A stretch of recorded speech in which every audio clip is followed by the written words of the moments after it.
The impact has been, for this period, it draws back a couple. However, I know the old people always say, sometimes you have to take a step back and analyze yourself before you move forward. And I think this is an opportunity for us to do that. Reason being is that after the hurricane, the Chamber of Commerce decided to do a hurricane assessment survey. And I must say that was one of the best things we've done.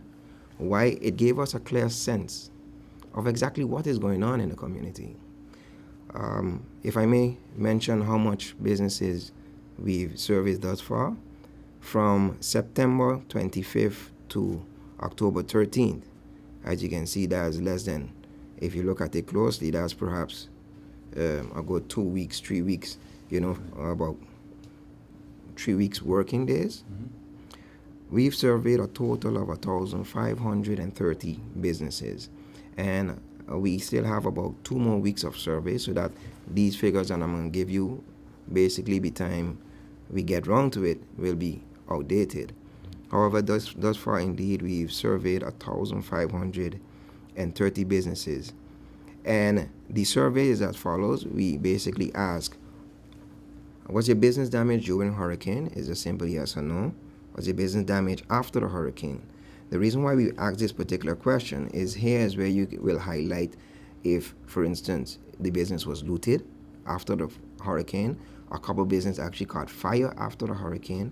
And other business owners mentioned in this particular question the other issues that they had after the hurricane.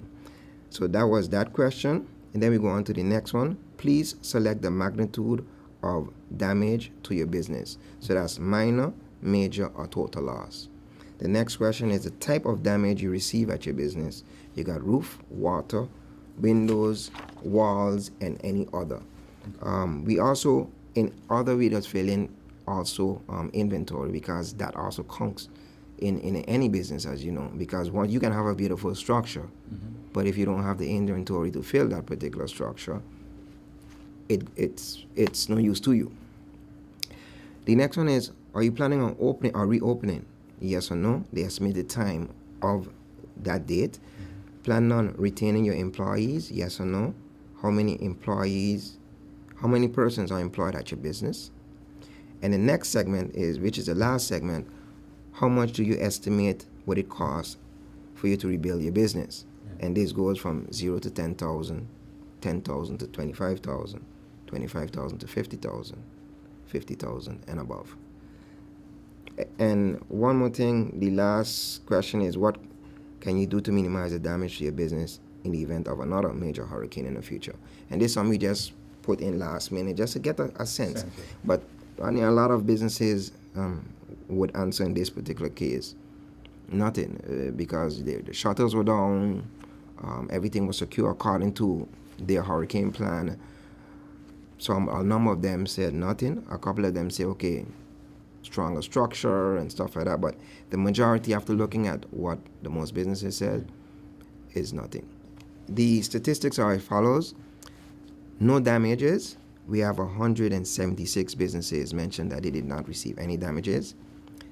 Damage during the hurricane, we had 1,354 businesses reported that. Looted, a number of 231 businesses reported that they were looted thus far. The next segment is the question where it says the magnitude of the damage of your business, minor, major, or total loss. Minor, 744 were minor. Major, 635 businesses reported major. Total loss, 194 businesses. The next segment of types of damage received to your business. Roof, 874 reported roof damage. Water damage is by far the most, 1,250. Wall damage, meaning walls fell or broke down, 590 businesses. Window blew in or out, 449 businesses reported that. Other damages, 112 businesses. The next category is is the one when we mention, are you planning on reopening your business? Planning on reopening your business, 1,437 businesses. Now, Ronnie, just looking at that figure alone, it gives you the sense and the pride of who we are as a people. But having said that, we'll go back into this and we'll elaborate on that shortly after. Businesses that were not opening, in other words, businesses that are closing, we had 32 businesses thus far. Keeping or maintaining your employees, 1,075 businesses reported that they will be keeping all of their employees. Letting go or not maintaining some or all of the employees, we had a number of 113 businesses reported that they cannot keep all of the employees. Now, price tag on the damages received, $0 to $10,000. 510 businesses reported that they received that amount, less than $10,000. $10,000 to $25,000 damages. We have 189 businesses reported that they receive in that amount, that category. 25,000 to 50,000. 136 businesses reported that they received damages estimated 25,000 to 50,000, and the main one 50,000 and above. This could range anywhere from $1 million to 419 businesses reported that they have damages above 50,000. So in terms of the Chamber of Commerce, is there anything that the Chamber of Commerce can do to assist businesses at this stage? Well, Ronnie, taking it a bit further, the Chamber of Commerce is the voice of the business community. And what our next move is to have a collective voice and represent the business community as we should often do. Now, during this survey, 4 main points came up that we will, of course, bring forward to the government of St. Maarten on behalf of all of our members, or on behalf of the business community at whole. The first one is actually a question. What tax break can we, as the St. Maarten business community, expect, and for how long? That is, again, we've surveyed 1,530 businesses, and at least 90%, of course, would give their input, and at least 90% of them asked that. Because right now, everyone is hurting, and everyone, yes, is in the spirit of getting back up after being knocked down. However, any assistance, and I repeat, any assistance that we can get from our government with tax break, it would be appreciated. The second point coming from the business community is more security before and after the passing of any storm. We know that it's been a learning experience for everyone.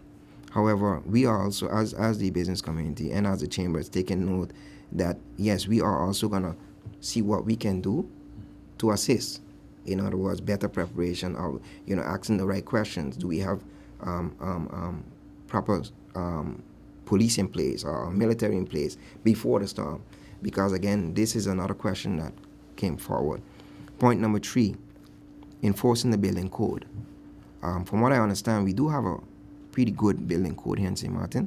However, the shortcoming that we're experiencing is not keeping up to it at times. So what we have is your building that you just built costs you, let's say, $1 million. And yet there's another structure or another building standing right in front of you. However, that building was not up to par or up to code, if I must say. And then that building ends up in your building. Total loss. You're out of business because of that particular situation. A couple of businesses mentioned that. And the last one is point number 4, the issuing of hurricane passes. In the past, I know that the business community or business owners would be granted a hurricane pass for, I'm not sure for what particular reason that was not done this year, or it was minimized. However, the outcome of that decision, some business owners cannot they're out of business for a while. They cannot they cannot regain themselves after that loss. Because I know one particular instance, one particular business owner could not get to her business, which was not damaged. When she got to her business 3 days after, it was totally destroyed by persons. And not only stole her stuff, but the vandalizing aspect of the business, you cannot rebuild that so easy. It's like somebody or someone or people just had a rage and just destroyed stuff that, if you're gonna take the telephone, it's just an example, go with the telephone. But don't break up this beautiful table you have here. You're not going with the table. Yes. So again, that is one particular business owner that I know right now, she says she cannot afford, because that was her life investment. Yes. And now someone or people just took it away. The insurance aspect, a lot of them mentioned that they were insured. However, a number of them were not. And of course, those are the ones you will be looking at like, okay, what are you gonna do now? Because again, you invested so much money in it. And you know that if you get a loan from a bank or from a private investor, that loan must be repaid. So now you are one of the 33 businesses that are forced to close, and you do not see how are you going to repay your investors. So going back to your question, is a number of them, yes, were insured, but yes, a number of them were not insured as well. So again, it is a very ticklish situation for those business owners that were not insured. However, I think we cannot cry over spilt milk. Right. This is an opportunity for other business owners who are coming into the entrepreneurial field to understand that it is important, especially living in this particular region. Mm-hmm. It is important to be insured. Being realistic, our stayover numbers will drop significantly because we do have a shortage of hotels. Even though we do have a lot of hotel rooms available, they will be always full. But yet the larger hotels that were severely damaged, their numbers will be missing, and therefore will cause our stayover tourists not to be as long or not to be as heavy as it was last year. However, I'm one of those, again, always looking at the glass half full. It's better to have half of your tourists than none of your tourists. And let's say if you own a hotel, you lost 50% of your rooms, but yet you are willing to section off the 50% while you operate the other 50%. That is still a movement in the economy, because whatever someone take $1 out of their pocket, if they're from Sint Maarten, neighboring islands, abroad, wherever, want to take that $1 out of their pocket and give it to you, the economy wheels turns. So we know that. So my point is, once we keep in that wheel turning, it might not be turning as fast as it was last year, the year before. Mm-hmm. However, it is turning. And pushing on that fact, yesterday I had a meeting as the director of the chamber. I had a meeting with the members of the port and members of the tourism department.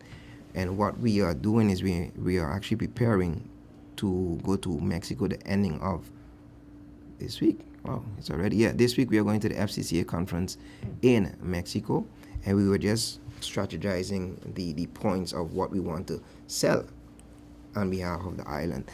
And I can speak for the chamber part. The chamber already has started putting together a beautiful campaign.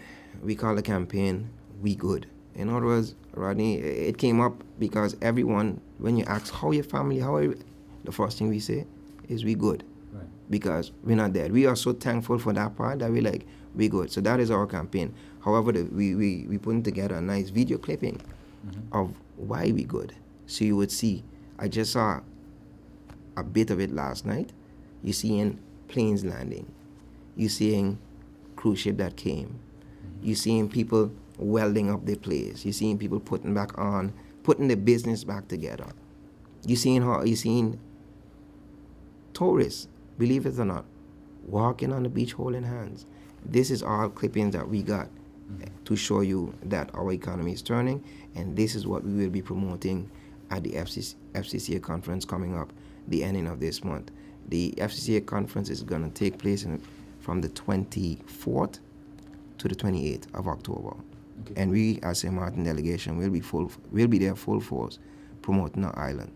Based on that, the same group, the Chamber of Commerce, the port, as well as the tourist department, how it happened is coincidentally, everyone wants to do something. But because they called us on something, we said that, hey, we're going to do something also. So then we got together and say, okay, what is your plan? What is our plan? And we put all the plans together. And how it's looking like is November 5th, we have to make it a big thing. It is a big thing. Why is because, as you know, that the crews themselves were here serving or looking at St. Maarten, and they are very impressed with what we've done within the short number of time, since we've been down. Mm-hmm. So they are taking a chance on coming back here on November 5th. And we have St. Maarten people, for one, I know we appreciate that, but for two, we have to show why we are St. Maarten. I mentioned this before, Ronnie, but the product St. Maarten never changed. The way you gave your interview never changed. The way how we speak to people, the way how we interact with our customers and guests, that never changed. Our structures of the island may have changed, but the beaches, the sun, our friendliness, our service never changed. And these are the things we have to thrive on at this point. Yes. You understand? Because those are our strong points right now. And that is why the crews are taking a chance on coming back here on November 5th. And I know that we as St. Maarten people, one, will ensure that everyone that is here on the island is safe, because that is a concern. Of course, everybody wants safety, because we did not leave a positive image out there after the hurricane. Everyone took the most gruesome part of St. Maarten and publicized that. So it is our job now, and everyone's job, including the ones that put us here, to ensure that these people, whoever they may be coming on the 5th, or ever 6th, 7th, 8th, or the 10th or 11th, whatever cruise ship that decide to call St. Maarten their port, make sure that we treat them the way we should be treating them. Whenever you're in a tight situation, I think we should always go back to basics. What got you here in the first place? And most of our people, all stores owners are our first people. Your hospitality. Ensure that your place is spick and span clean. Your hospitality is on point. Good morning, good afternoon, good evening. The basics. Once you do your basics, you cover all bases. So my advice to you is go back to basics. How did you get here in the first place? Why did we get here in the first place? So let's use that. And the first thing, our name, the Friendly Island, did not come just like that. It is because we earned the name, the Friendly Island. So let's go back to that. It will start out slow, because maybe some cruise lines might not feel that St. Maarten is ready at this time to come back. However, it is up to us to convince those that do come. Look how much fun we had, and use as a stepping stone to invite the others. Our economy will come back stronger than before for a number of reasons. One, a category 5++ destroyed us. But yet, we got up 30 minutes after and we started to clean our yards. That is the strength of our people. Our next point is, when they do come here and we tell them the stories, those stories will go all over the world. And guess what? Out of curiosity, that could actually build us a higher bridge than we had before. So I think we can use this setback as actually a spring forward in our economy. And I trust that will happen. Because right now, from a personal standpoint, most of us did not have water and light right after the hurricane. Wasn't it then we realized how important or how privileged we were to have them in the first place when it's taken away just for 2 weeks? But yet, I mean, you heard them on the radio, internet gone is like the world disappear. Yeah. So my point is, when something is taken away from you, you appreciate it. St. Maarten gave all of us a lot. Some of us just did not appreciate it, and I hope now from this experience we've learned to appreciate it to the max. Some of us came from other islands to make a better life here, and unfortunately some of us disrespect this island in some ways that it is you should not even say it. However, I will use this platform to let people know with that particular mentality, you don't bite the hand that feed you. Right now we are down. Help us get back up, because once we are up, you will be up, and you will be standing in line to send your money to your family as you do every week. So having said that, I know our economy will bounce back heavily, and I think this here is just a reminder of how important St. Maarten is to everyone, but also how important our tourism is to this island. Because if the airport did not open and the cruise port did not open as quickly, as you can see, it's a standstill. We are doing nothing. Okay, so my point is, let's use this as a step back, yes, but in other words, to jump further forward.